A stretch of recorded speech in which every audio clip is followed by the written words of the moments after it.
തൃശൂർ സ്വദേശിയെ ട്രെയിനിൽ നിന്ന് തള്ളിയിട്ട് കവർച്ച നടത്തിയ പ്രതിയെ പോലീസ് തിരിച്ചറിഞ്ഞു എന്ന വാർത്ത വരുന്നുണ്ട്. മുംബൈ പനവേലിലാണ് പ്രതി ഉള്ളതെന്ന് റെയിൽവേ പോലീസ് അറിയിച്ചു. അന്വേഷണ സംഘം മഹാരാഷ്ട്രയിൽ എത്തിയിട്ടുണ്ട്.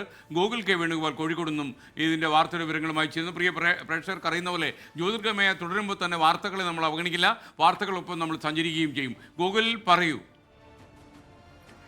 SKN വെള്ളിയാഴ്ചയാണ് ഇത്തരത്തിലൊരു സംഭവം നടന്നത്. പനവേലിൽ നിന്ന് തൃശൂരിലേക്ക് പോവുകയായിരുന്ന തൃശൂർ സ്വദേശി അമ്മിണിയെയാണ് കോഴിക്കോട് ട്രെയിൻ എത്തിയ സമയത്ത് ചണ്ഡീഗഡ് കൊച്ചുവേളി കേരള സമ്പർക്കാന്തി എക്സ്പ്രസിൽ നിന്ന് പുറത്തേക്ക് തള്ളിയിട്ടതിന് ശേഷം ഇവരുടെ പണവും മൊബൈൽ ഫോണുമായിട്ട് ഒരാൾ കടന്നു കളയുകയായിരുന്നു. സഹോദരനൊപ്പമായിരുന്നു അമ്മിണി തൃശൂരിലേക്ക് യാത്ര ചെയ്തുകൊണ്ടിരുന്നത്. സഹോദരൻ ശുചിമുറിയിൽ പോയ സമയത്ത് ബാഗും എടുത്ത് ഓടുകയായിരുന്നു.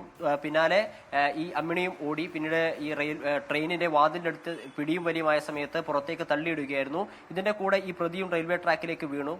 ഉടനെ തന്നെ കൂടെ ഉണ്ടായിരുന്ന യാത്രക്കാർ ചങ്ങല വലിച്ച് ട്രെയിൻ നിർത്തുകയും TT ഉൾപ്പെടെയുള്ള ആളുകൾ പുറത്തേക്ക് ഇറങ്ങി ഇവരെ ആശുപത്രിയിൽ എത്തിക്കുകയായിരുന്നു. ഈ വിഷയത്തിലാണ് ഇപ്പോൾ ഒരാളെ തിരിച്ചറിഞ്ഞതായിട്ട് റെയിൽവേ പോലീസ് അറിയിച്ചിട്ടുള്ളത്.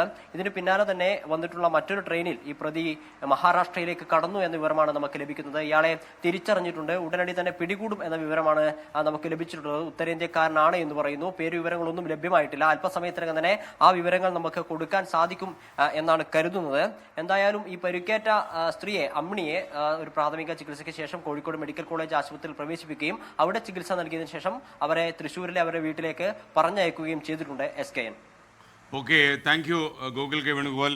ലോകത്തെവിടെയായാലും ഏത് സമയത്തും 24 വാർത്തകളും ഓഗ്മെന്റഡ് റിയാലിറ്റി പാക്കേജുകളും എക്സ്പ്ലെയിനറുകളും വിശദമായി കാണാൻ ഞങ്ങളുടെ യൂട്യൂബ് ചാനൽ നിങ്ങൾക്ക് സബ്സ്ക്രൈബ് ചെയ്യാം.